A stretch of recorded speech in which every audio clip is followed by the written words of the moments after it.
The storytelling, journalism, is the most fascinating occupation that you could have in this world. I think I was so fortunate to be a storyteller, so fortunate to be a journalist and documentary filmmaker.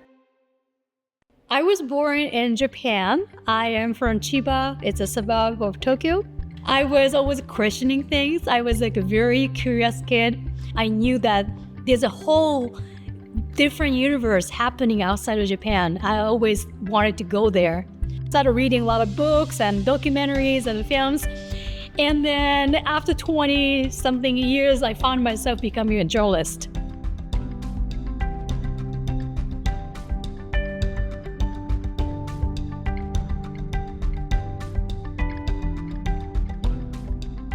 When I came to Fresno State, I was really impressed by the stories they bring. Social injustice, discrimination, the issues of the first generation students.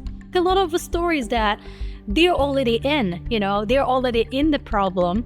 And then they wanted to use the power of reporting to change society. I grew up in Fresno, California, so I've always lived here. Ever since I was a little girl, I grew up with my grandparents who are Spanish speaking. So I grew up watching what they watched, which was the news. And that's when I realized that my initial dream to be a Spanish broadcast journalist. So what I realized is that whatever you see on camera, whether it's 5 minutes or 10 minutes, it took 20 times as long to produce that. So I did not think that there would actually be late hours of doing work. There's a whole mindset to what you're producing, whether it's 10 seconds long or 20 minutes long. The anchor is not the glorious work that, always getting attention on TV. Anchor will be the last person to finish the goal line, because behind the anchor, there are so many people who worked for this project. So like reporters, a camera person, editors, and producers. Anchors have all this responsibility on their shoulder and they have to finish the line.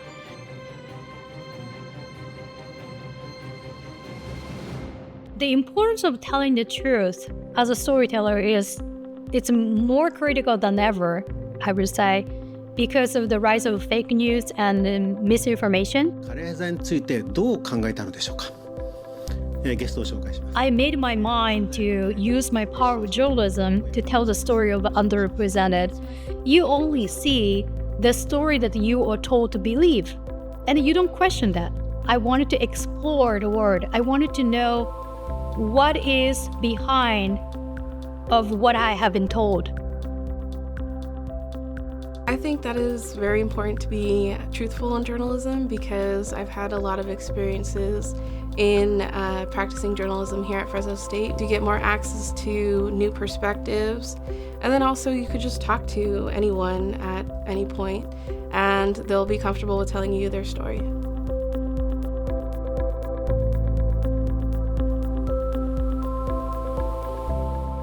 When she won the Provost Award, we had actually just came back from Chile, and it was her first year teaching, and so it was very impressive. That usually takes many years for someone to get that award, but someone like Professor Oya, she was just adamant and connected with us as students.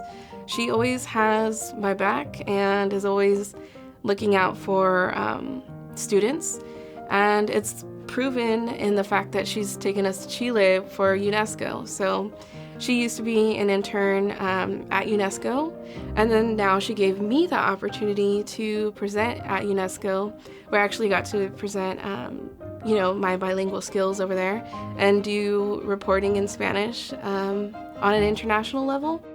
Oranges and dogs on a 3. 1, 2, 3. Oranges and dogs! Woo!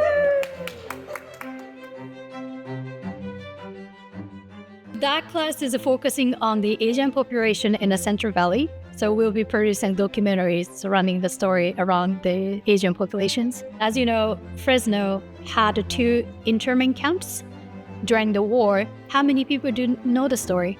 Not many. So I wanted to use this class to focus on the story of the survivors who have gone through the history.